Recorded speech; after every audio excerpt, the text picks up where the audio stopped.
এখন থেকে নিয়ে সন্তানের 10 বছর বয়স হওয়া পর্যন্ত একটা সন্তানকে সৎ করে মানুষ করতে কি কি করা লাগবে তার প্রত্যেক যে ধাপের কথা ইসলাম বলে দিয়েছে তা আমি দ্রুত গতিতে বলতে থাকবো, আর আমল করার দায়িত্ব আপনার উপর। ইসলামে কেন এত গুরুত্বপূর্ণ? বিবাহ আপনার কাছে আনন্দের মাধ্যম হলেও ইসলামে বিবাহ হচ্ছে এই ছোট্ট ছোট্ট ছেলেগুলো আসার মাধ্যম, আর এরা 20 বছর পর পৃথিবী আবাদ করবে। পরিবার এই জন্য যেন এদেরকে পরিবার সৎ করে গড়ে তুলতে পারে, বিবাহ এই জন্য যেন এদেরকে পরিবার সৎ করে গড়ে তুলতে পারে। এই জন্য তানশিয়াতুল জিল সালেহ, সৎ প্রজন্ম গড়ে তোলা। বিবাহ করে স্ত্রীকে ঘরে নিয়ে আসার পর স্ত্রীর কপালে হাত দিয়ে দোয়া করতে হবে, আল্লাহুম্মা নাসআলুকা খায়রাহা ওয়া খায়রা মা জাবালতা আলাইহা ওয়া আউযু বিকা মিন শাররিহা ওয়া শাররি মা জাবালতা আলাইহা। আল্লাহ, আমার স্ত্রীর মধ্যে যা কল্যাণ আছে তা চাই, যা অকল্যাণ আছে তা থেকে পরিত্রাণ চাই। তারপরে দুইজন মিলে জামাতে সালাত আদায় করতে হবে, স্বামী সামনে স্ত্রী পিছনে, জামাতে সালাত আদায় করে আল্লাহর নিকটে দোয়া করতে হবে। আল্লাহ, একটা লক্ষ্য নিয়ে বিবাহ হচ্ছে, বিবাহের একটা কি থাকবে? লক্ষ্য থাকবে। যদি প্রেম করে বিবাহ হয় তাহলে বিবাহটাই লক্ষ্য। যুবক, তোমাকে বলছি, যদি প্রেম করে বিবাহ হয় তাহলে বিবাহটাই কি? লক্ষ্য। আর যদি প্রেম ছাড়া বিবাহ হয় তাহলে বিবাহের পিছনে আর একটা লক্ষ্য আছে। বিবাহটা শুরু, যাত্রার শুরু। যেই দিন থেকে প্রেম হয়েছে ওই দিন থেকে যাত্রা শুরু হয়েছে শুধু বিয়েটা করার জন্য। বিয়ে শেষ, এবার প্রেমও শেষ, ভালোবাসাও শেষ, গন্ডগোল, মারামারি, কাটাকাটি এবার শুরু। আর যখন প্রেম ছাড়া বিবাহ হবে তখন বিবাহ দিয়ে একটা যাত্রা শুরু হয় একটা লক্ষ্য নিয়ে। সেই লক্ষ্যটা হচ্ছে পরিবারকে সৎ করে গড়ে তুলে পরিবার সহ জান্নাতে যাব ইনশাআল্লাহ। কু আনফুসাকুম ওয়া আহলিকুম নারা, নিজে জাহান্নামের আগুন থেকে বাঁচাও, পরিবারকে জাহান্নামের আগুন থেকে বাঁচাও। তো এই জন্য দুইজন মিলে সালাত আদায় করে দোয়া করতে হবে, আল্লাহ, পরিবার সহ জান্নাতে যেতে চাই, এই রাস্তাটা তুমি সহজ করে দাও। এই দোয়া করে এবার সংসার শুরু হবে। যখন স্ত্রীর কাছে যাবেন তখনও দোয়া শিখিয়ে দিয়েছে। দুনিয়ার মানুষ বলবে কি আজীব ধর্ম রে বাবা। জি, আজীব ধর্ম। আপনার কাছে, দুনিয়ার মানুষের কাছে আনন্দের মাধ্যম হতে পারে, কিন্তু ইসলামের কাছে যে ছোট ছেলেটা আসার মাধ্যম। ইসলাম, আপনি চিন্তায় আছেন আনন্দ নিয়ে, ইসলাম চিন্তায় আছে এই ছোট ছেলেটা নিয়ে, এর কি হবে? একে তো ইসলাম সৎ করে গড়ে তুলতে যাই, কিন্তু পৃথিবী আবাদ করবে 20 বছর পর। এই জন্য ইসলাম ওখানেও দোয়া শিখিয়ে দিয়েছে যে বিসমিল্লাহি আল্লাহুম্মা জান্নিবনা শাইতান ওয়া জান্নিবিশ শাইতানা মা রাযাকতানা। আল্লাহ, আজকে আমাদের মিলন থেকে শয়তানকে দূরে রাখো, এর মাধ্যমে যে সন্তান দিবে ওই সন্তানকেও শয়তান থেকে দূরে রাখো। এবার 10 মাস 10 দিন যখন মায়ের পেটে বাচ্চা আসবে, 10 মাস 10 দিন যদি মা, 10 মাস 10 দিন সন্তানের রিজিকের ব্যবস্থা কে করে? না দুনিয়ার কোনো মানুষ করতে পারবে? পারবে? দুনিয়ার কোনো মানুষের ক্ষমতা নেই, বাপ মায়েরও ক্ষমতা নেই যে সন্তানকে কিছু খাওয়াবে। বাপ মায়েরও ক্ষমতা নেই সন্তানকে ছেলে বানাবে না মেয়ে বানাবে, চোখ দিবে না দিবে না, হাত পা দিবে না দিবে না, অন্ধ বানাবে বধির বানাবে, লুলা বানাবে না অ্যাংড়া বানাবে, এটি কি বাপ মায়ের ক্ষমতা আছে? ওই সন্তানের যাবতীয় রিজিক 10 মাস 10 দিন কে বহন করে? আল্লাহ সুবহানাহু ওয়া তাআলা বহন করে। এই 10 মাস 10 দিন হাইজ বন্ধ থেকে আল্লাহ সুবহানাহু ওয়া তাআলা নাভির মাধ্যমে মায়ের পেট থেকে রক্ত দিয়ে, মায়ের শরীর থেকে রক্ত দিয়ে ওই সন্তানের রিজিকের ব্যবস্থা করেন। এখানে আরও একটা কথা বলি, এই যে 10 মাস 10 দিন মায়ের পেটে সন্তান গড়ে উঠতেছে, এই 10 মাস 10 দিনে যে শরীরটা গড়ে উঠতেছে এই শরীরটা দুনিয়াতে তৈরি হচ্ছে। কোথায় তৈরি হচ্ছে শরীরটা? দুনিয়াতে, মায়ের পেটে, তাই নয় কি? রক্ত, মাংস, হাড্ডি, শুক্র, কীট দিয়ে যে শরীরটা তৈরি হচ্ছে এটা কোথায় তৈরি হচ্ছে? দুনিয়াতে। কিন্তু ৪৪ পার হওয়ার পর যে ফেরেশতা ফু দিয়ে যাবে রূহ, ওটা কি দুনিয়াতে তৈরি হওয়া? আমাদের মধ্যে যে রূহটা আছে এটা কি দুনিয়া? এটা দুনিয়ার নয়, এটা তো ওই রূহ যারা আল্লাহর দরবারে আসমানে বলেছিল আলাস্তু বিরাব্বিকুম, আমি কি তোমাদের প্রতিপালক নই? তখন এই রূহ বলেছিল বালা, হ্যাঁ আপনি আমাদের প্রতিপালক। তো এই রূহ দুনিয়ার সৃষ্টি নয়, এই রূহ আল্লাহর পক্ষ থেকে আসে এবং আসমানে আল্লাহর স্বীকৃতি দিয়ে এসেছে যে আল্লাহ প্রতিপালক। এই জন্য যখন মানুষ এই রূহ আসার ভিতরে থাকার পরে মানুষ যখন গুনাহ করে তখন রূহ কষ্ট পায়। কি পায়? দলিল রব্বানা যালামনা আনফুসানা, মানে কি? রব্বানা যালামনা আনফুসানা অর্থ কি বলেন? নিজের আত্মার উপর জুলুম করেছি। এখানে আল্লাহ বলেনি যে আমরা গুনাহ করেছি। আজীব, যত তওবার দোয়া আছে কোনো তওবার দোয়ায় খুঁজে পাবেন না যে আল্লাহ গুনাহ করেছি, খুব কম। সব তওবার দোয়া পাবেন আল্লাহ আমার আত্মার উপর অত্যাচার করেছে। মানে যতবার গুনাহ করা হয়েছে ততবার আত্মা কি পেয়েছে? কষ্ট পেয়েছে। ততবার আত্মা কষ্ট পেয়েছে, একটা একটা করে দাগ হৃদয়ে বসেছে এক একটা গুনাহের জন্য। এই জন্য আত্মা হতাশাগ্রস্ত থাকে, বিপর্যস্ত থাকে। যখনই একটু মানুষ যে নিজের আত্মা কষ্ট পায় আমি বুঝতে পারি না কেন, এটা প্রশ্ন আসা উচিত না উচিত নয়? হ্যাঁ, যে আমার আত্মাকে আমি কষ্ট দিচ্ছি আমি বুঝতে পারি না কেন? আব্দুল্লাহ ভাই, আপনি এত বড় কথা বললেন, আল্লাহ কোরআনে বলতেছে রব্বানা যালামনা আনফুসানা, আমার আত্মাকে আমি কষ্ট দিই, বুঝতে পারি না কেন?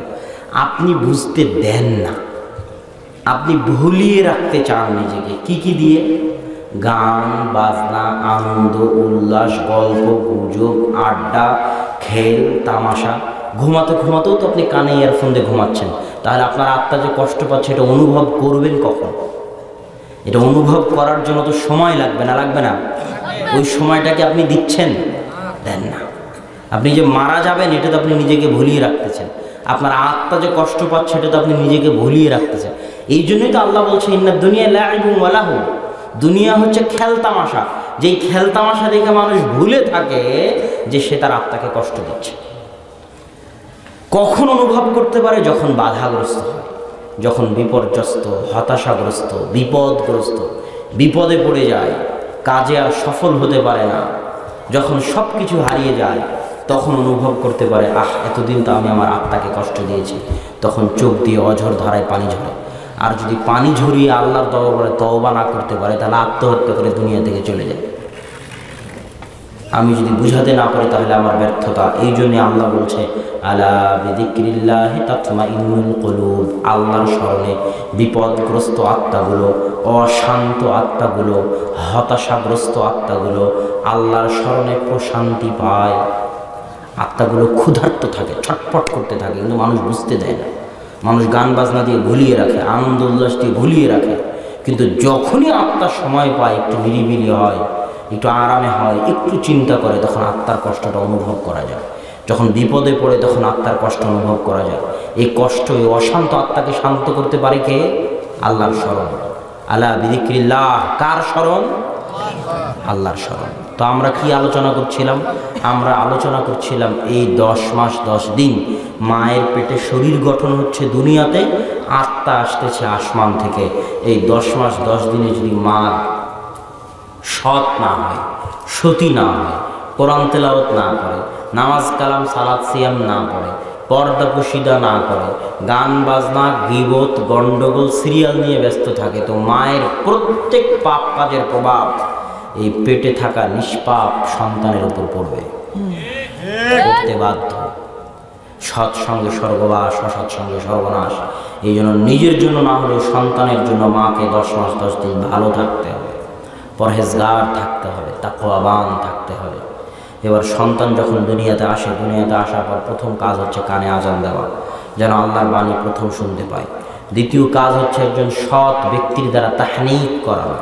সৎ ব্যক্তির দ্বারা তাহনিক মানে আবু মুসা আশারি বলতেছে, যখন আমার সন্তান হলো, আতাইতু বিহিন নবী সাল্লাল্লাহু আলাইহি ওয়াসাল্লাম, আমার সন্তান কিনে আল্লাহ রসুলের দরবারে আসলাম। আল্লাহ রসুল সাম্মা আলাহু ইব্রাহিম, তার নাম রাখলেন ইব্রাহিম। দা আলাহু বিল বারাকাহ, বরকতের দোয়া করে দিলেন। ওয়া হান্নাকাহু বিতামারাতিন, একটা খেজুর নিয়ে আল্লাহ রসুল খেজুরের একটু টুকরা দাঁতে চাবিয়ে নরম করে অল্প একটু খেজুরের টুকরা আল্লাহ রসুলের লালা সহ ওই বাচ্চার মুখে দিয়ে দিলেন। এটা হলো তাহনিক। আপনার গ্রামে যদি কোনো পরহেজগার তাকওয়াবান সৎ মানুষ থাকে, তাহলে জন্মের পরে আজান দিয়ে ওই সৎ পরহেজগার মানুষ কর্তৃক তাহনিক করিয়ে নেবেন। তার মুখের লালা মিশ্রিত কোনো খাবার তাকে দিবেন, যাতে সে সৎ মানুষের সংস্পর্শ পায় দুনিয়াতে আসার পর। তারপরে কাজ কি? তারপরে 7 দিনের দিন 3টে কাজ। এক, মানুষ বন্ধক রাখে, বলে ভাই 10,000 টাকা দাও, মোবাইল বন্ধক রাখলাম। 10,000 টাকা ফেরত না দেওয়া পর্যন্ত মোবাইল ফেরত পাওয়া যাবে? যাবে না। আল্লাহ রাসূল বলছে আর ওয়ালাদু মুরতাহানুম বিআকিকাতিহি, সন্তানকে বন্ধক রাখা আছে আল্লাহর কাছে, বন্ধক মুক্ত করো আকিকা দিয়ে। কি দিয়ে? আকিকা দিয়ে। এটা গেল প্রথম কাজ। দ্বিতীয় কাজ, সন্তানের মাথার চুল 7 দিনে যা গজিয়েছে, 7 দিনে গজানো মাথার চুল ব্লেড দিয়ে কামিয়ে ওই মাথার চুল মেপে ও কত গ্রাম হচ্ছে সেই সমপরিমাণ স্বর্ণ বা রৌপ্য আল্লাহর রাস্তায় দান করতে হবে। দান বিপদ থেকে বাঁচায়, বাচ্চাকে বিপদ থেকে বাঁচিয়ে দিবে। আপনিও বেশি বেশি দান করেন, পরিবার বিপদ থেকে বাঁচবে। দান করবেন না, বিপদ আসবে। কেমনে বিপদ আসবে? শুধু দান না করলে যে বিপদ আসে কথা ভুল, বিপদ আসার অনেক কারণ থাকতে পারে। আল্লাহ পরীক্ষা করার জন্য বিপদ দেয়। ইউসুফ আলাইহিস সালামকে যে কুয়ায় ফেলে দিল, ইউসুফ আলাইহিস সালাম কুয়া থেকে উঠে কৃতদাস হয়ে রাজার বাড়িতে গেল। কৃতদাস, নবী কৃতদাস, নবী কি কৃতদাস হয়ে রাজার বাড়িতে কাজ করতেছে, খাদেম, গোলাম। তারপরে 12-13 বছর জেল খাটতেছে, অথচ তার বাপ নবী, তার দাদা নবী, তার দাদার বাপও নবী। তার বাপ ইয়াকুব নবী, তার দাদা ইসহাক নবী, তার দাদার আব্বা ইব্রাহিমও নবী। তাহলে তার জন্য ইব্রাহিমের দোয়া আছে, তার জন্য ইসহাকের দোয়া আছে, তার জন্য ইয়াকুবের দোয়া আছে, সে নিজেও নবী, তারপরও সে এত বিপদে। তাহলে বিপদে পড়ার জন্য কোনো কারণ লাগে না। আল্লাহ অনেক সময় পরীক্ষা করার জন্য কি দেয়? বিপদ দেয়। কিন্তু দান না করলে বিপদ হয়, এটাও ঠিক। অনেক সময় বিপদে পড়ার কারণ থাকে, তার একটা দান না করা।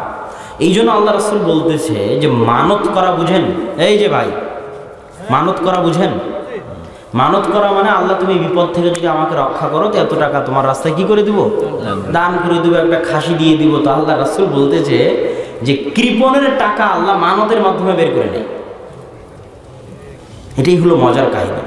এটা পৃথিবী পরিচালনায় আল্লাহর নীতি, যে যে দান করবে না আল্লাহ তার টাকা বিপদ দিয়ে সিস্টেমে বের করে নেবে। এই জন্য আর এক হাদিসে এসেছে, বুখারীর হাদিস, সহিহ হাদিস, যে দান করে না ফেরেশতা তার জন্য দোয়া করে, আল্লাহ যে যত টাকা দান করবে না তার তত টাকা ধ্বংস করে দাও। তাহলে এটা বিপদ দিয়ে ধ্বংস হবে। তো আমি বলছিলাম 7 দিনের দিন দ্বিতীয় কাজ কি? ওই বাচ্চার মাথার চুল কেটে চুল সমপরিমাণ ওজন করে আল্লাহ রাস্তায় দান করে দেওয়া। তৃতীয় কাজ নাম রাখা, সুন্দর নাম রাখতে হবে। কেন সুন্দর নাম রাখতে হবে? ইসলামে কুলক্ষণ নাই, কুলক্ষণ শিরক। কুলক্ষণ বুঝেন? এই যে অমুকের করোনা ভাইরাস হয়েছে তাই চায় না কোনো ব্যক্তির পাশে গেলে আমারও করোনা ভাইরাস হবে, এটা কুলক্ষণ। এর কোনো অস্তিত্ব ইসলামে নাই, এটা শিরক। কথা বুঝলেন? আল্লাহ যাকে অসুখ দিবে তার বাংলাদেশে থেকেও হবে। চায়নাতে কার আগে করোনা ভাইরাস হয়েছিল যে তার থেকে ছোঁয়াচে হলো? আল্লাহই তো শুরু করেছে নাকি? সেই শুরু আল্লাহ বাংলাদেশে করতে পারে না? পারেন। আল্লাহ তুমি আমাদের হেফাজত করো, আল্লাহুম্মা আমিন।